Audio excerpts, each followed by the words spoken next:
नमस्कार प्यारे बच्चों, मैं अजय गौतम आप सभी का एक बार फिर से इस नई क्लास में स्वागत करता हूं अपने प्लेटफॉर्म A2O क्लासेस पर। उम्मीद करता हूं आप सब अच्छे होंगे, बेहतरीन होंगे और एक बार फिर से अपनी पढ़ाई को आप स्टार्ट कर चुके होंगे। हाई स्कूल की तैयारी में आप जुट चुके होंगे, क्योंकि अगर आप अभी नहीं जुटेंगे तो फिर आपको बाद में सिलेबस कवर करने में दिक्कत होगी। क्योंकि अगर आप अभी से पढ़ना स्टार्ट कर दोगे तो क्या होगा, अच्छे से आपका जो मैथ का सिलेबस है पूरा समाप्त होगा, बाद में रिवीजन भी हो जाएगा आपका। ठीक है, और अच्छे मार्क्स आने की आपकी संभावनाएं उतनी ज़्यादा बढ़ जाएंगी। इसलिए आप अभी से इसे कवर करना शुरू कर दीजिए। ठीक है, कल हमने कराया था इस चैप्टर के कुछ एग्जाम्पल कराए थे, जिसमें एलसीएम हमने निकालना बताया था आपको। ठीक है, गुणनखंड करना बताया था, जिसमें घातों पर मतलब किसी संख्या पे कोई घात लगी है और वो शून्य पर समाप्त होगी या नहीं, ये भी एक हमने क्वेश्चन कराया था। ठीक है, तो ऐसे ही आज हम ये क्वेश्चन है कि निम्नलिखित संख्याओं का अभाज्य गुणनखंड गुणनखंडों के गुणनफल के रूप में व्यक्त कीजिए। ये संख्याएं हैं, इनका हमें गुणनखंड करना है और इनके जो गुणनफल निकल के आएगा उसमें हमें लिखना है। मात्र केवल हमें गुणनखंड करके लिखना है। तो इनका हमें गुणनखंड बताना है कि क्या होगा। निम्नलिखित संख्याओं का अभाज्य, अभाज्य मतलब होता है जिसमें किसी का भाग न जाए। ठीक है, अभाज्य गुणनखंडों के गुणनफल के रूप में व्यक्त कीजिए। तो हमें 140 देखना है। देखो, गुणनखंड हम कैसे करेंगे, सबसे पहले हमें पता होना चाहिए कि गुणनफल लिखने के लिए हमें पता होना चाहिए गुणनखंड कैसे करना है। तो गुणनखंड तो अगर आपने किए होंगे तो आप आसानी से कर लोगे, अगर नहीं किए होंगे तो हम आपको बताएंगे। देखो, इसका गुणनखंड हम लिखना चाहें तो 2 गुणा 2 गुणा 5 गुणा 7।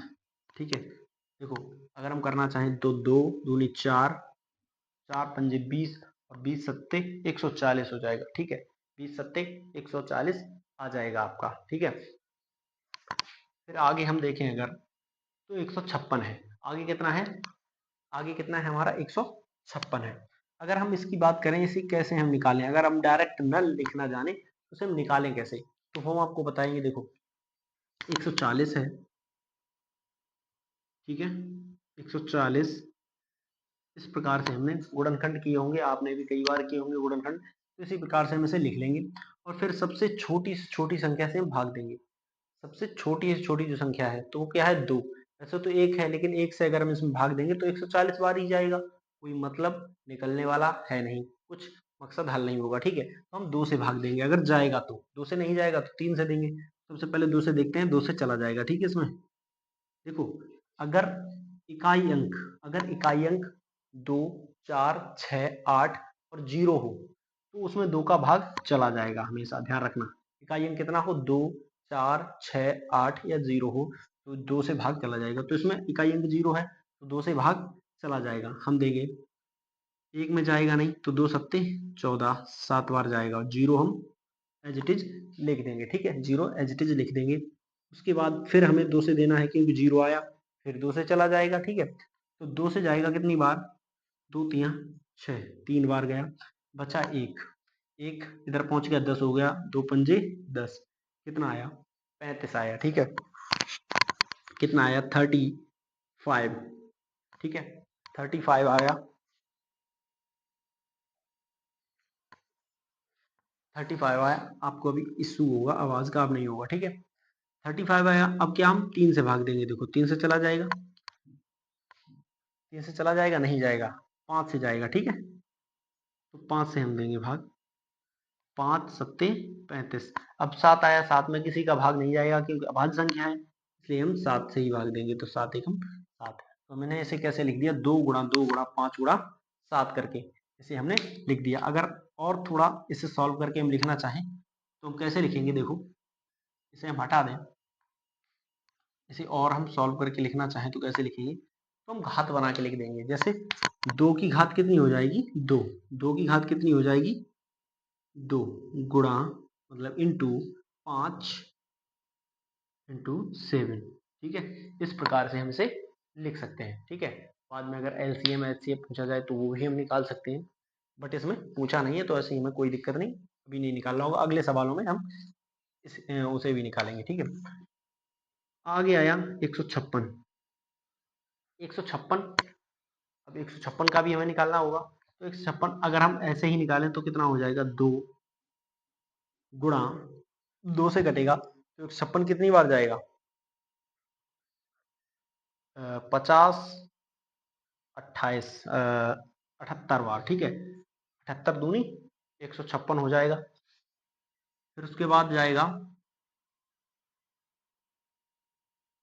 फिर 2 से अगर हम देना चाहें तो 2 तिया 6 और 2 अट्ठे 16, 28 बार जाएगा। ठीक है, सॉरी 28 बार क्यों, 38 बार, 38 बार जाएगा। और फिर अगर 2 से हम देना चाहें तो फिर 19 से जाएगा। ठीक है, तो क्या आ जाएगा, 2 गुणा 2 गुणा 2 और गुणा 19, मतलब 2 दूनी 4 दूनी 8, 8 19 अट्ठे 19 अट्ठे, 1 मिनट गलत हो रहा है थोड़ा। तो यहाँ पे क्या होगा, ऐसे ही कर लें, 156 तो 2 से हमने दिया तो 2 सत्ते 14, एक इधर गया, 2 अट्ठे 16, 2 से फिर दिया 2 तिया 6, एक इधर गया, 2 नेम 18, फिर 3 से दिया 13 बार और फिर 13 से हमने दिया। ठीक है, तो ये यहाँ पे 3 आ जाएगा, मिस्टेक हो गई, और ये 13 यहाँ पे आ जाएगा। ठीक है, तो कितना, 2 गुणा 2 गुणा 3 गुणा 13 हो जाएगा। कितना हो जाएगा, 2 गुणा 2 गुणा 3 गुणा 13। इसे हम इस प्रकार से लिख देंगे गुणनफल के रूप में। तो इसे हम अगर स्क्वायर लिखना चाहें, 2 गुणा,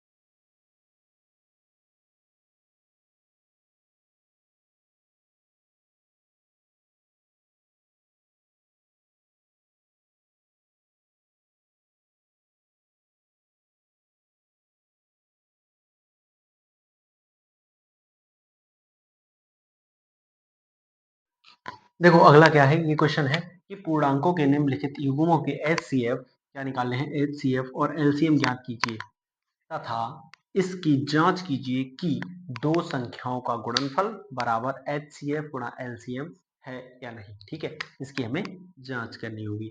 ये हमने आपको फॉर्मूला कर लिखाया था। ठीक है, पिछली क्लास में हमने क्या किया था, कोई ये फॉर्मूला हमने लिखाया था। ठीक है, इसे हमें सिद्ध करना है, इन तीनों पे अप्लाई करके देखना है इनका एलसीएम जो निकलेगा वो सही निकलेगा या नहीं। ठीक है, सबसे पहले हम पहला लेते हैं, कितना, 26 और 91, 91। ठीक है, इनका हमें क्या करना है, गुणनखंड करके गुणनफल निकालना है। ठीक है, तो 26 का क्या होगा, 2 गुणा 13, 13 दूनी 26। ठीक है, इसका क्या होगा, 13 सत्ते 91, तो 7 गुणा 13 हो जाएगा। ठीक है, तो इसका क्या होगा, 13 गुणा 7। ठीक है, इन्हें आप नोट डाउन करते चलिए साथ साथ, मैं एक एक करके इन्हें रफ करता चलूंगा। ठीक है, तो अगर हम इसकी HCF की बात करें तो कितना होगा, HCF इक्वल टू, HCF क्या है, वो है छोटी से छोटी संख्या जो दोनों में कॉमन हो। HCF क्या है, जो दोनों में कॉमन है, इसमें है 13। ठीक है, तो 13 क्या हो जाएगा, HCF हो जाएगा। अगर हम LCM की बात करें, LCM क्या है,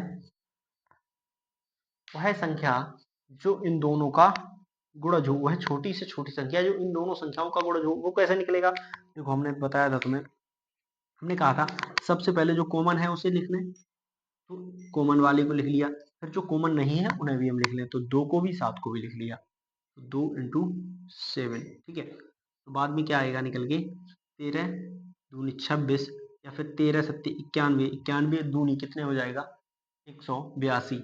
ठीक है, 182। ठीक है, ये क्या निकल के आएगा, LCM। अब हम इस सूत्र को यहाँ पे अप्लाई करके देखेंगे। ठीक है, तो दो संख्याओं का गुणनफल कितना हो जाएगा, 26 गुणे 91। अगर हम इस सूत्र की बात करें, क्या है, दो संख्याओं का गुणनफल, मतलब फर्स्ट संख्या इंटू सेकेंड संख्या। ठीक है, first and second is equal to HCF into LCM। ठीक है मेरे प्यारे बाबू, क्या होगा, फर्स्ट संख्या इंटू सेकेंड संख्या equal to HCF into LCM। ठीक है, तो पहली संख्या क्या है, पहली संख्या है 26 इंटू सेकेंड संख्या क्या है 91, तो 91 इक्वल टू HCF कितना है 13 है, तो 13 हमने लिख दिया। LCM कितना है 182, 182 हमने लिख दिया। अब दोनों तरफ बराबर आना चाहिए। ठीक है, दोनों तरफ देखते हैं बराबर आता है नहीं। 91 से कट जाएगा ये दो बार में। ठीक है, ये दो बार में कट गया, कितने से 91 से। ठीक है, ये कितने बार में कट गया, दो बार में कट गया। ठीक है, 91 से। बाकी हम देखते हैं 13 दूनी 26, ये दो बार में कट गया। ठीक है, दो से दो कट गया, तो इधर क्या बचा एक, इधर क्या बचा एक, और इधर क्या बचा, इधर भी बचा एक। तो RHS इंटू LHS दोनों तरफ बराबर आया, तो ये फॉर्मूला इस पे अप्लाई करता है, मतलब ये है, सिद्ध होता है यहाँ पे। ठीक है, इतना हमें सवाल करना है इसका 26 और 91 का। दूसरा हमें क्या देखना है, 510 और 92। ठीक है, चलिए इसे आप नोट डाउन कर लीजिए, फिर हम इसे रफ कर दें। ठीक है, ये कर लीजिए नोट डाउन।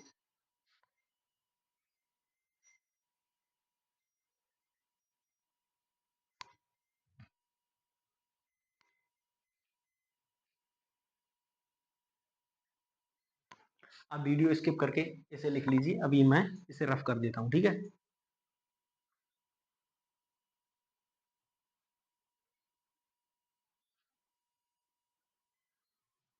अब हम चलते हैं अपने अगले, जो अगला सवाल है हमारा 510 और कितना है 92।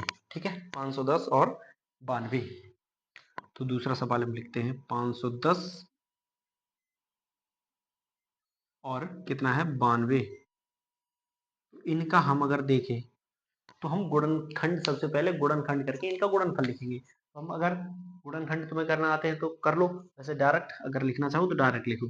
तो इसका क्या है, देखो 51 है, इसमें कितना है 51, तो 51 किसका गुणज होता है 17 का, 17 तिया 51, और इसमें लास्ट में जीरो आया, तो ये होगा देखो दो गुण है। अगर मान लो इसे हम लिखना चाहें तो 17 सबसे पहले लिख जाएगा, 17 का इसमें भाग दे दें तो कितना बचेगा 30 बचेगा। 30 को हम कैसे लिखेंगे, 30 को हम लिखेंगे 3 गुणा 10 करके। ठीक है, या फिर 2 गुणा 15, 15 को कैसे लिखेंगे 3 गुणा 5, 3 गुणा 5। ठीक है, ये 3 पंजे 15 दूनी 30, और 17 गुणा 30 में किया तो 510 हो जाएगा। 92 को हम कैसे लिखेंगे, 92 को लिखेंगे 23 चौकू 92, 23 इंटू 2 इंटू 2।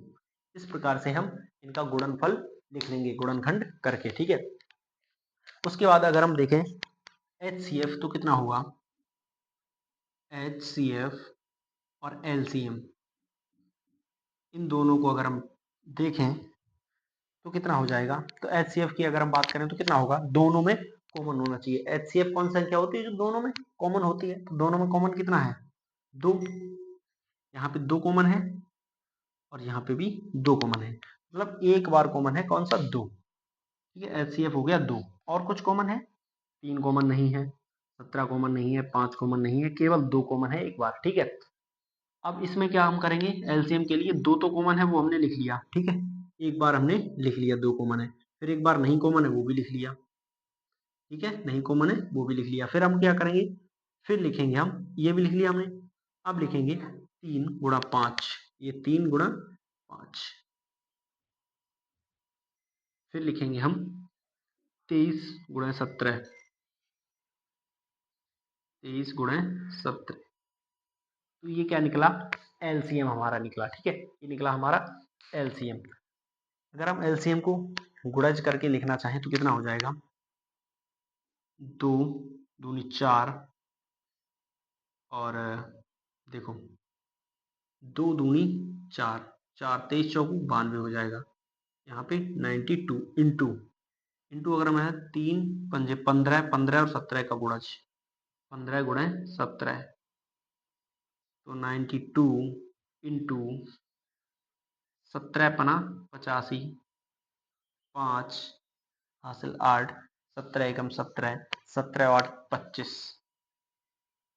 तो 255 हो जाएगा। अगर हम इसका गुणा करेंगे तो कितना हो जाएगा?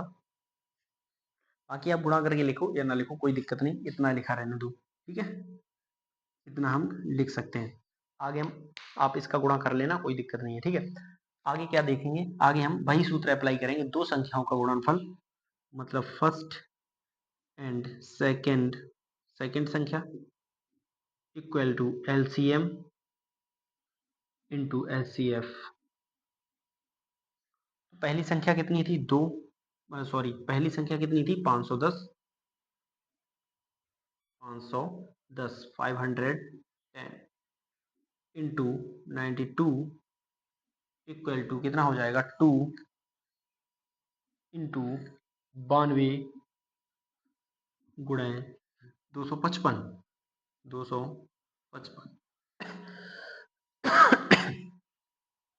अगर हम देखें तो 92 से 92 कैंसिल हो जाएगा, ठीक है। 255 दूनी कितना हो जाएगा? 510, तो ये 510 से ये 510 पूरा कट जाएगा, तो एक बराबर एक आ जाएगा। तो यहाँ पर भी सिद्ध होता है एलसीएम गुणा एचसीएफ बराबर पहली संख्या गुणा दूसरी संख्या है, ठीक है। इसी प्रकार से आपको ये सवाल करना है 336 और 54 का, ठीक है, 336 और 54 का। ये आपको यहाँ पे हमारा, ये आप नोट डाउन कर लेना। उसके बाद इस सवाल को आपको खुद करना है, ठीक है, इस सवाल को आपको स्वयं ही करना होगा। एक बार ट्राई करके देखिए, नोट डाउन कीजिए इसे।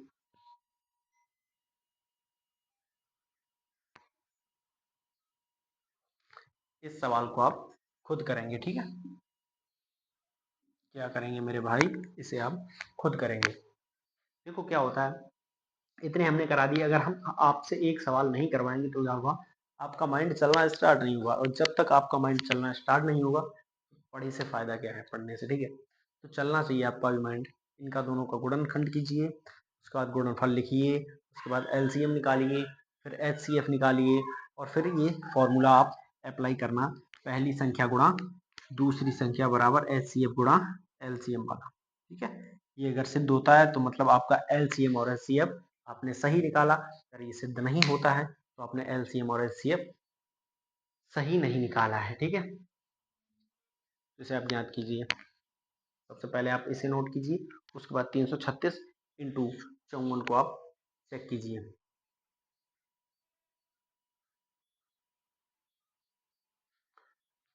चलिए, ये आपका ऐसा मान लीजिए कि होमवर्क है 336 और 54, ठीक है। तो अब हम आपको मिलेंगे अगले क्लास में, जिसमें हम बचे हुए इस प्रश्नावली के जो सवाल हैं, अभी तो केवल क्वेश्चन नंबर 2 के ये 2 सवाल हुए हैं, और हमने ये तीसरा छुड़वाया है, और पिछले वाले का एक हमने छुड़वाया था जो 3700 करके कुछ था शायद सवाल, ठीक है। तो वो आपको करके लाना है और ये करके लाना है, दोनों सवाल आपको करने हैं।